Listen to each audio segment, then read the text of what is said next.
Muito bem, falamos no domingo sobre o verdadeiro e falso, e precisamos estar firme naquilo que é verdadeiro e esquecermos as coisas que são falsas, embora elas sempre estejam próximos de nós. Eu gostaria que você abrisse a sua Bíblia em 1 Coríntios capítulo 10, 1 Coríntios 10,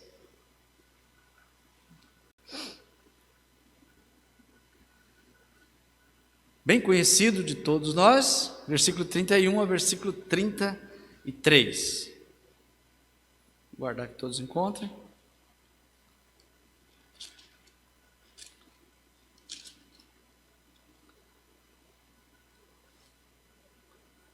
Todos acharam? Vamos lá? Portanto, quer comais, quer bebais, ou façais qualquer coisa, fazei para a glória de Deus. Portai-vos de modo que não deis escândalo nem para os judeus, nem para os gregos, nem a igreja de Deus. Como também eu em tudo agrado a todos, não buscando o meu próprio proveito, mas o de muitos, para que assim se possam salvar. Oremos. Pai querido, te damos graças, Senhor, por esta oportunidade que temos de estar na tua casa, Senhor, por aqueles que porventura nos acompanham pela internet, ó Pai. Nós pedimos favor do Senhor, cuidado do Senhor, que o teu Santo Espírito venha estar transformando a nossa forma de pensar para ser conforme a tua vontade, ó Pai. É o que nós suplicamos nessa noite. Fala aos nossos corações, enche-nos, ó Deus, de convicção, para que nós possamos agradá-lo. É o que suplicamos em nome de Jesus. Amém. Poder sentar? Ok, nós sempre usamos, e muitos têm esse versículo de cor, né? Portanto, quer comais ou bebais ou façais qualquer outra coisa, fazei tudo para a glória de Deus. É maravilhoso ter esse versículo em mente, né? Ele nos protege, ele nos deixa convictos em vários momentos, e cada atividade nossa, nós somos provocados ou somos incentivados, admoestados, né, a fazer para que ao final disso Deus seja glorificado. Mas no versículo 31, versículo 32, ele continua com o mesmo tema, com a mesma mensagem, só que ele começa a especificar melhor: portai-vos de modo que não deis escândalo. Opa, acrescentou uma coisinha a mais. Primeiro, eu deveria fazer tudo para a glória, mas eu também devo agir de tal forma que eu não dê escândalo. Eu não posso dar escândalo. E quando nós fazemos isso, ou falamos isso, o que é um escândalo? O que seria um escândalo?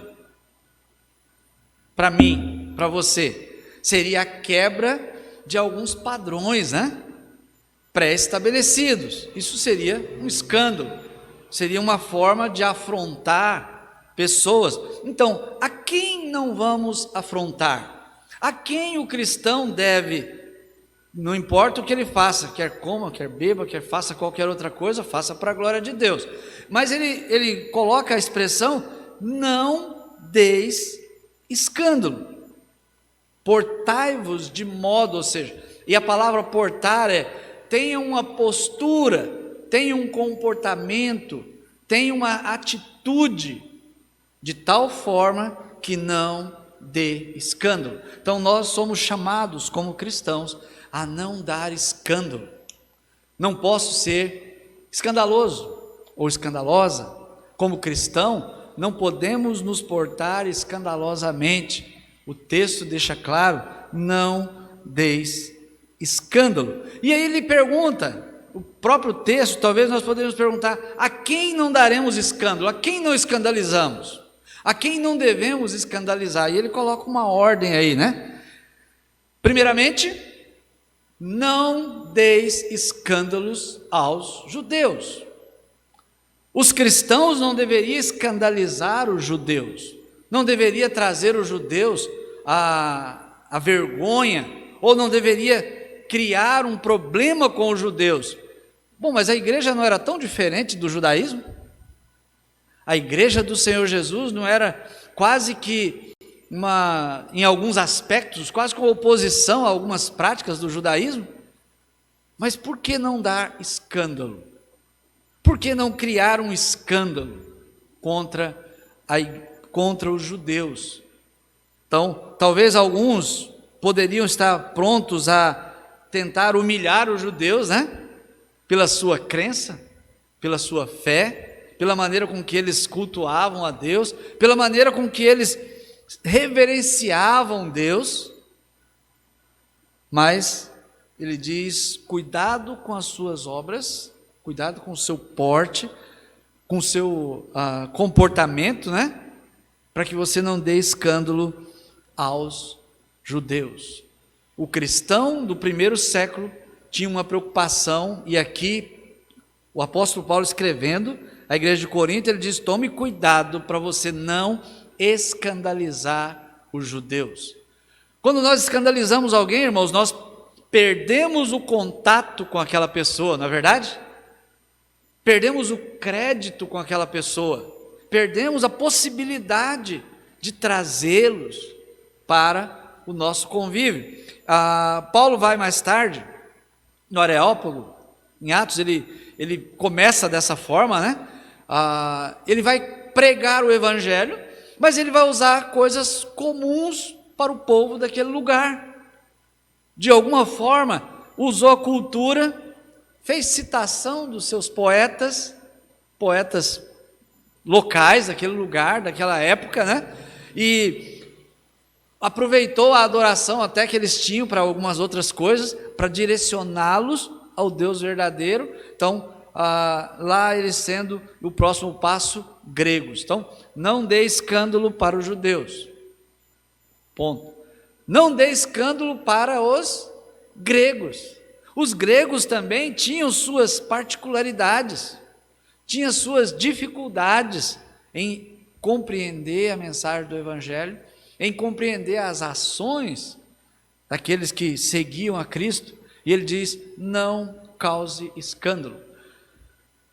Quando nós falamos não cause escândalo, embora o mundo conspire contra a igreja e contra a vontade de Deus, o próprio sistema mundano faz diferença entre aquilo que deveria ser a postura do crente e o que não deveria ser a postura do crente.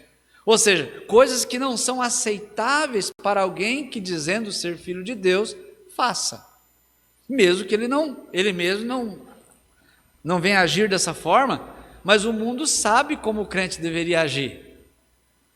Isso não quer dizer que nós vamos nos submeter a todas as crendices que os incrédulos tenham com relação a ser cristão, né? Porque os incrédulos também têm algumas crendices, né? Crente deve ser assim, assim, assim, né? Então nós não nos submetemos a tudo isso, mas não podemos causar neles escândalos. Não podemos criar. Então, Paulo vai escrever, essa é uma carta aos Coríntios, ele vai ter escrito em textos, capítulos anteriores, dizendo que, olha, vocês fazem coisas terríveis que nem entre os gentios se nomeia, né? Nem os incrédulos fazem tais coisas que vocês fazem. E trazendo então afronta, trazendo ignomínia ao nome de Jesus Cristo, menosprezo ao nome de Jesus Cristo. Então, não devo me portar mal diante dos judeus, não devo me portar mal diante dos gregos, nem a igreja de Deus. Então, aqueles irmãos tinham naqueles dias alguns compromissos. Não pode escandalizar os judeus, olha, então tem várias coisas que eu não posso fazer. Não posso escandalizar os gentios, olha, gregos, né? Então, olha, tanto de coisa que eu talvez não possa fazer, mas eu também não posso escandalizar a igreja de nosso Senhor Jesus. Bom, baseado nesses 3 grupos com os quais nós temos compromisso, e o cristão daquele primeiro momento na cidade de Corinto tinha esse compromisso, ele dá o exemplo dele próprio e diz: como também eu, tudo agrado a todos, não buscando o meu próprio proveito, mas o que é de muitos, para que assim se possam salvar. Então, só uma importante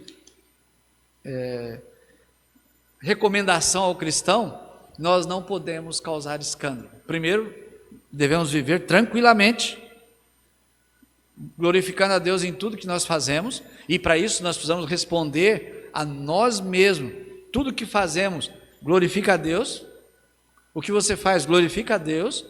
A intenção do que você faz glorifica a Deus?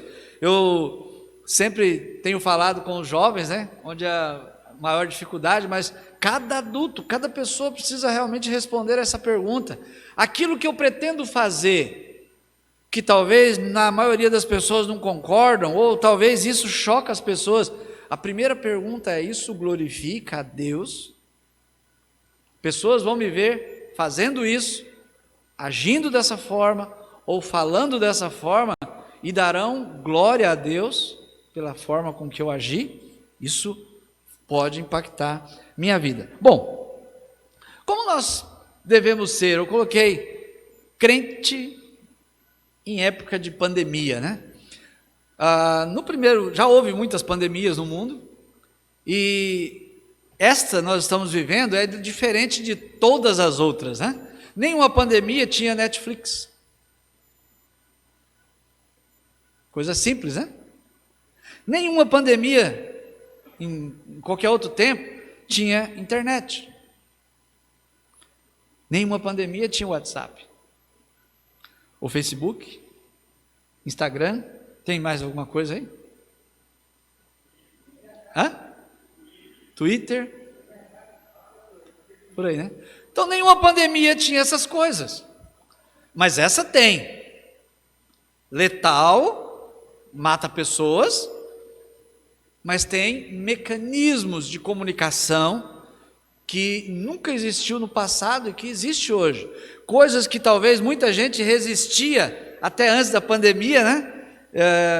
O Jonathan esse dia falou assim, antes da pandemia tinha pastor que falou assim: não vá na internet, que esse negócio de internet não é de Deus, né? Aí agora tá, por favor, veja minha live, né? Tal canal no YouTube, né? Porque mudou o conceito, mudou a forma de se comunicar, e alguns precisam se adaptar a ela, a essa mudança. Ou seja, nós estamos vivendo num período de pandemia, sim, que o mundo já experimentou vários momentos, mas nós temos hoje alguns mecanismos que o mundo nunca teve antes, mas tem hoje, e principalmente de comunicação, principalmente de como nos portar. E aí eu gostaria de falar um pouquinho sobre isso. Nós estaremos longamente discutindo esse assunto, mas para que fique no seu coração: como está esse período de pandemia? Como está o seu coração durante esse período de pandemia? Tem buscado o seu próprio proveito? Tem buscado o proveito de muitos? Como tem sido a sua performance? Nós somos convidados a manifestar Jesus Cristo. Quer comais, quer bebais ou façais qualquer outra coisa, e talvez tudo isso que eu falei está em qualquer outra coisa, para a glória de Deus. Não posso dar escândalo nem aos religiosos, nem aqueles que não são religiosos, que para eles tanto fazem, e nem contra a igreja, a nossa igreja, aqueles irmãos com quem nós congregamos, com quem estamos próximos, né? O apóstolo, aqueles que tinham responsabilidade de firmar as bases do cristianismo e as bases da nossa fé, algo importante, irmãos, nós precisamos ter a consciência de que aquilo que o apóstolo falou é a palavra de Deus para a nossa vida. Alguns estão talvez relativizando isso. Paulo falou, Tiago falou. Não, Deus falou por Paulo, Deus falou por Tiago, Deus falou usando João. É Deus falando, esta é a palavra de Deus. Porque se nós começamos a relativizar, logo é a palavra de Paulo, é a palavra de Tiago, é o que ele pensava, né?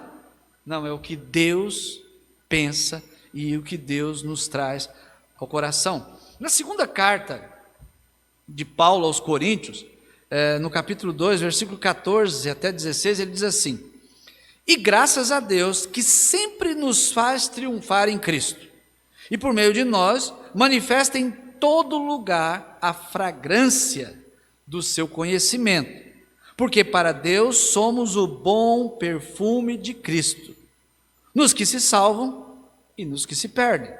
Para esses, certamente cheiro de morte, para a morte, mas para aqueles, cheiro de vida, para a vida. E para essas coisas, quem é idôneo? Olha o que ele diz, nós somos a fragrância, o aroma, o cheiro de Deus, se manifesta por nós, do conhecimento de Deus se manifesta por nós. Eu tenho falado em alguns momentos sobre até esse versículo aqui, eu quero só repetir isso.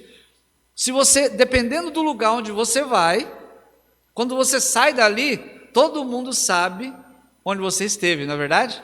Se você vai numa sala onde tem alguém fumando, e ele passou o tempo inteiro fumando, e você sai dali, você nem pegou no cigarro, você não encostou nele com cigarro, mas onde você passa, o cheiro de fumo está lá, na sua roupa, está lá, porque a fragrância, aquele aroma, aquilo ficou. Uma coisa interessante sobre a fragrância, no Velho Testamento tinha os incensários, e nós podíamos imaginar por que será que Deus, o Deus eterno e poderoso, criou uma liturgia, que dentro dessa liturgia existia um espalhar de um aroma específico. Você já parou para pensar sobre isso? Em vários momentos, mas para que isso, afinal de contas? Para que tinha um sacerdote com uma coisinha saindo fumaça de um cheiro específico para enfumaçar lá dentro? Enfumaçar quem estava perto das pessoas, um incensário, um incenso, um cheiro. Mais do que isso, a lei declarava qual deveria ser a composição desse incenso, desse cheiro, e que era lei também, em Levíticos, ninguém poderia fabricar. Ou seja, aquele incenso, aquele perfume do templo, eu não podia comprar um vidrinho e levar para casa. Eu não podia fabricar, era crime. Em Israel, passivo de punição, produzir o mesmo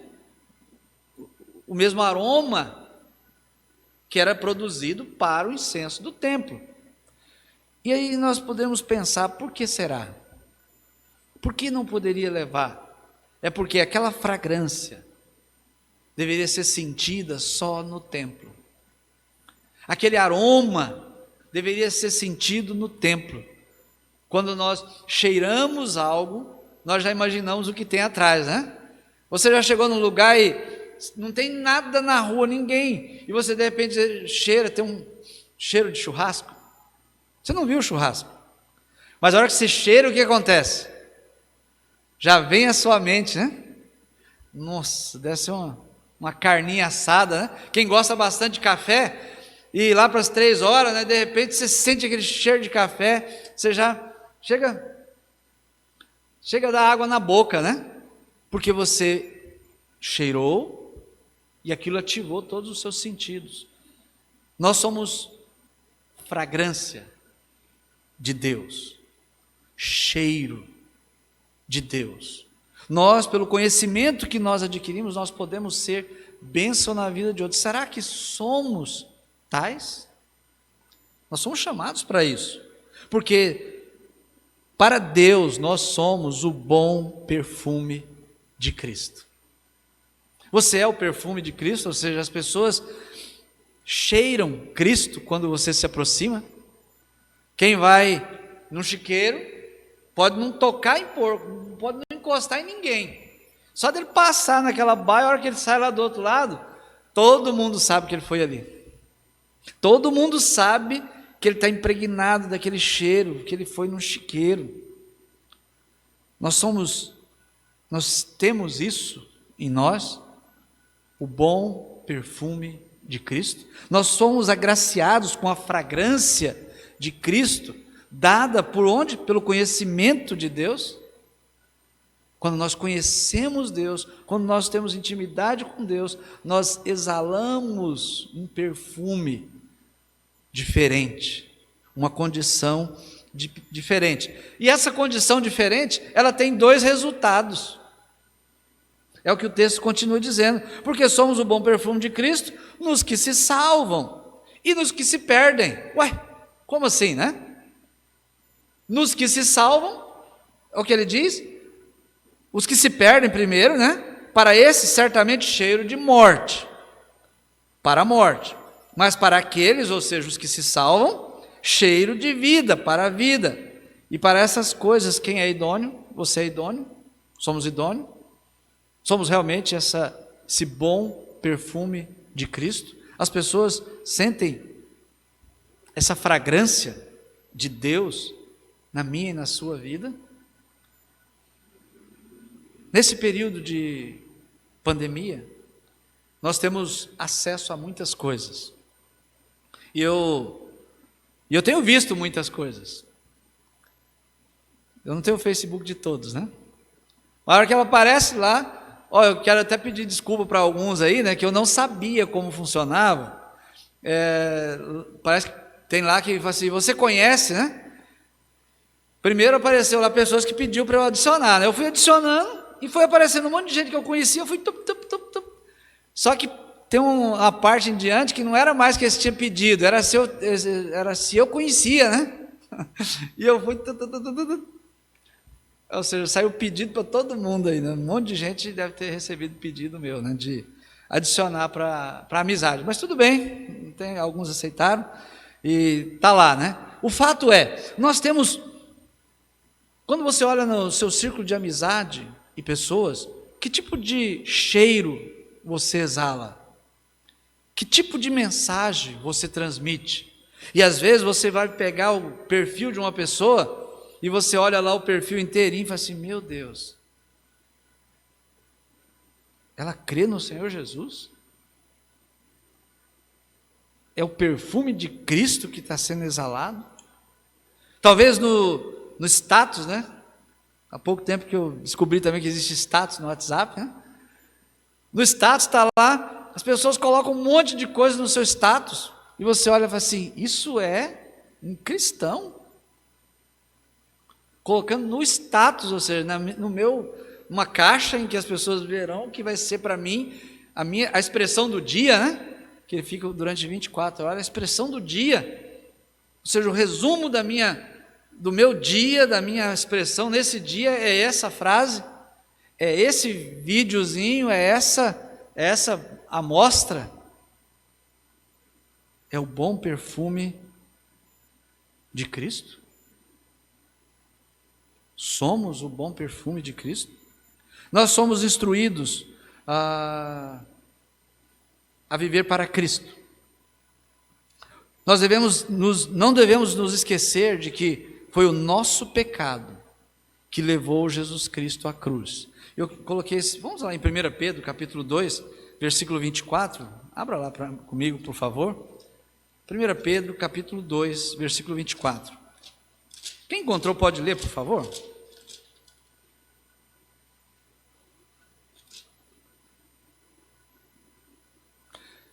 Perdão, deixa eu ler, que agora que eu lembrei que não escuta quem lê aí, né?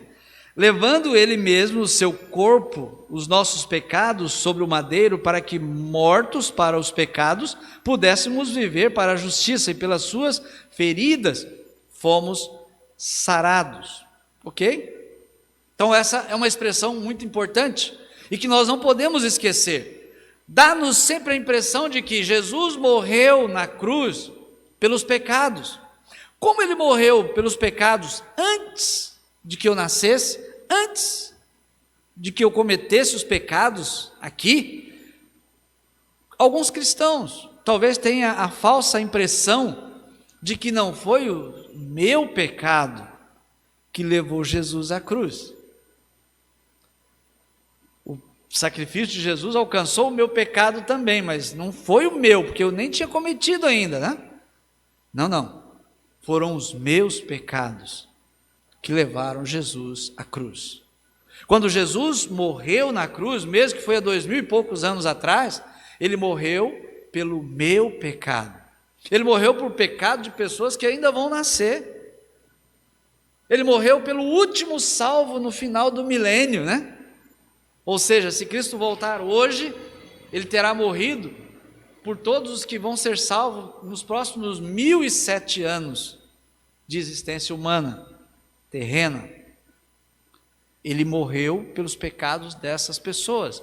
O fato dele ser onisciente, onipresente, o fato dele ser eterno, não tem início nem fim de dias, não faz diferente, não diz que eu não fui culpado daquele sacrifício feito há 2000 anos atrás. Sim, fui culpado. Jesus morreu pelo meu pecado e pela minha culpa, e é pelos meus pecados que ele estava lá, e é pelas feridas dele, é pelo sacrifício dele, é que eu sou salvo hoje, 2020. Então, só sou limpo, só sou purificado, porque é o pecado que eu cometi, meus pecados foram pagos lá na cruz.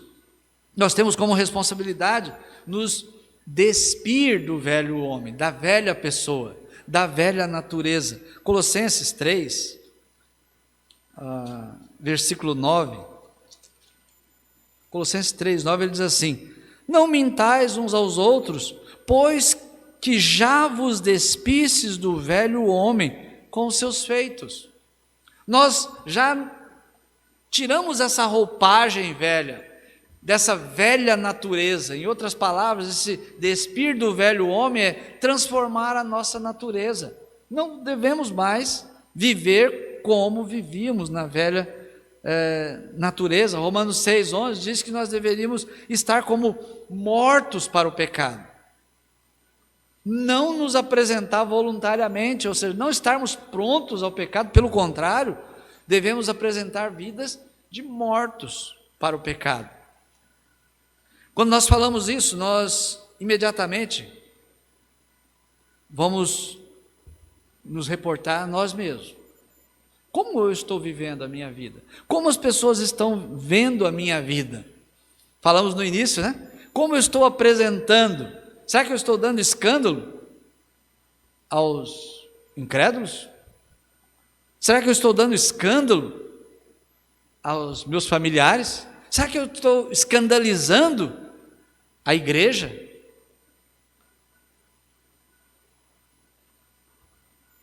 Muitos postam fotos,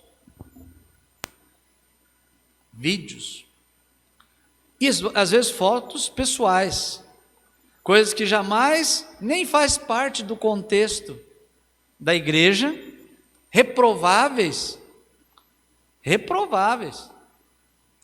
para uma prática de vida cristã, elas são publicamente postadas, não somente para uma ou outra pessoa, mas para qualquer um. Alguns aqui falam assim, não, mas eu tenho poucos amigos, é só meu. Não, qualquer pessoa que digitar seu nome vai ver o que você postou. Qualquer pessoa. A não ser que haja algumas poucas, tem algumas restrições, né? Mas o fato é, como nós nos apresentamos?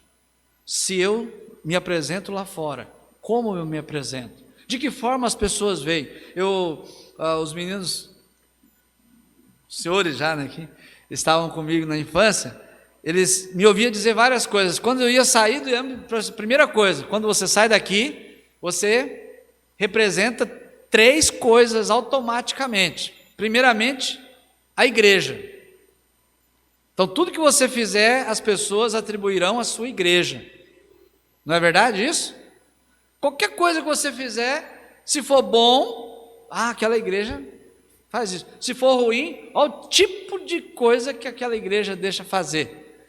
Eles vão falar da sua igreja, eles vão falar do seu pastor. A primeira coisa é, a sua igreja permite isso? Primeira coisa. Se você não se sentir incomodado ou chateado, não vai assim, nossa, seu pastor permite isso? Enfim, talvez o nome de Cristo será manchado usando grupos e pessoas, né? Nós somos convidados a testemunhar do Senhor Jesus. Quantas vezes a sua atitude pessoal glorificou Jesus? Mas quantas vezes sua atitude pessoal traz mancha para a igreja, traz mancha para a direção da igreja? E eu dizia lá, olha, você prejudica a igreja, se você fizer alguma coisa errada, você prejudica o IAME e toda a coletividade do orfanato na época, né? Todos vão dizer o IAME, né? Só você errou, mas todos os meninos vão pagar, porque você errou. E você prejudica a igreja, no caso, a direção do IAME. Puxa, olha o que o Israel está fazendo, né? Eu vou ser responsabilizado por isso. Então, nós somos de Cristo, somos filhos de Deus, e quando nós fazemos coisa errada, uma coisa interessante, quando uma criança faz algo errado, um adolescente faz algo errado, qual que é uma palavra que a maioria das pessoas usa? Fulano é mal educado, né? Ou moleque mal educado, né? Ou moleque irreverente, né? Parece que não recebeu educação, né? Nós também, nós somos filhos de Deus. E de acordo com como nós nos portamos, Deus, o nosso Senhor, é responsabilizado. Como agem os filhos de Deus? Hebreus capítulo 12, versículo 1 e 2, ele diz: portanto nós também, pois que estamos rodeados de uma tão grande nuvem de testemunhas, deixemos, portanto, todo o embaraço e o pecado que de perto nos rodeia, e corramos com paciência a carreira que nos está proposta, olhando para Jesus, autor e consumador da fé, o qual, pelo gozo que lhe estava proposto, suportou a cruz, desprezando a afronta, e assentou-se à destra do trono de Deus. O texto é bem conhecido de nós, mas eu quero ficar só com aquela partezinha, o embaraço. Ele faz uma distinção entre o pecado e o embaraço. A maioria dos crentes estão indo pelo fato de, não, eu não cometi pecado. Isso é pecado? Essa é a grande pergunta, né? Mas fazer isso é pecado? Bom, pode não ser um pecado, mas nós somos instruídos a nos livrar do embaraço. Pode ser embaraçoso, pode não trazer glória a Deus, pode criar uma condição diferente, pode criar uma interpretação diferente. Talvez pessoas mais fracas vão cair onde você pode ficar de pé. O fato é, você talvez esteja embaraçado. Lemos no domingo, 2 Timóteo, né? Muitos estão presos pelo laço do diabo, estão embaraçados com coisas que Satanás apresenta, e nós somos convidados a ficar livres disso. Como está o seu status? Eu não estou me referindo hoje, agora, no seu celular, mas como as pessoas conhecem você? Nas redes sociais, quem é? E é uma reflexão séria, talvez até para você pegar o seu perfil, dê uma olhada no que você postou nos últimos dias, meses, talvez no último ano. O que você postou? Como você se apresentou? Como as pessoas te conhecem? Quais foram as suas reações, né? O que você anda curtindo? Nós temos, eu até anotei aqui, alguns irmãos divulgando mensagens de pessoas que não amam Deus, não amam Jesus Cristo, de forma nenhuma. Mensagens espíritas,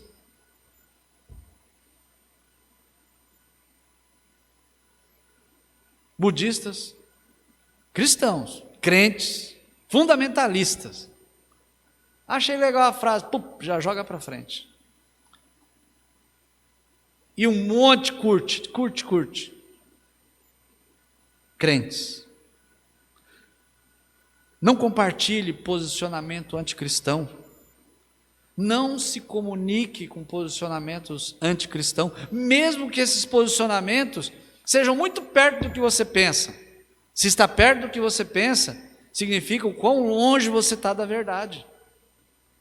Essa é a grande conduta. Efésios 5, versículo 11 a 13, diz assim: e não comuniqueis com as obras infrutuosas das trevas, mas antes condenai-as, porque os que fazem em oculto até dizê-lo é torpe, mas todas essas coisas se manifestam sendo condenadas pela luz, porque a luz tudo manifesta. Se você não tem conhecimento ou você não tem postura suficiente para condená-las, não apoie, mas busque a verdade. Nós somos convidados, nós somos chamados a defender a verdade quando ela se apresenta. Nós somos convidados a condenar o erro quando ele se apresenta. Jamais apoiar o erro. Não importa as consequências. Jamais curtir algo que é contrário, verdadeiramente contrário à palavra de Deus. Concordar com tais coisas. Nós somos chamados a não nos comunicar, a não nos relacionar, a não divulgar, a não compartilhar aquilo que não é a vontade de Deus. Às vezes é um diagnóstico ruim, quando nós vemos cristãos tendo tais posturas, concordando com tais filosofias, pensamentos, dogmas, contrários à palavra de Deus. É um retrato, expõe a fragilidade da fé cristã de muitos crentes. Possamos buscar a verdade, buscar ter conhecimento da verdade, possamos buscar ter a fragrância que só vem, de acordo com o primeiro texto, pelo conhecimento de Deus. E aí nós vamos poder exalar o bom perfume de Cristo nas nossas vidas. Amém? Que Deus abençoe a cada um. Vamos ter uma palavra de oração. Pai querido, Senhor, esta é a Tua palavra, Senhor, viva e poderosa.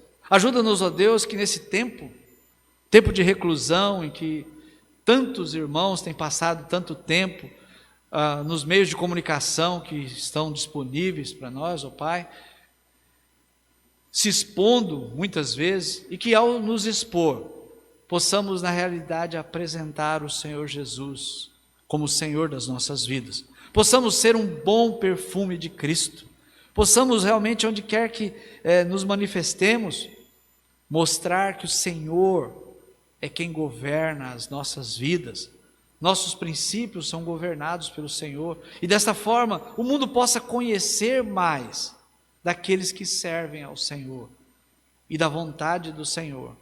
Pai, eu peço ao Senhor uma bênção especial a esses irmãos que estão aqui conosco neste momento, aqueles que estão nos assistindo, enfim, ó Pai, que a Tua palavra possa operar em nós todas as mudanças necessárias para que possamos exalar este bom perfume de Cristo, essa fragrância que nós recebemos, que impacta nossas vidas pelo conhecimento do Senhor. É o que nós suplicamos, em nome de Jesus Cristo, nosso Senhor. Amém, ó Pai.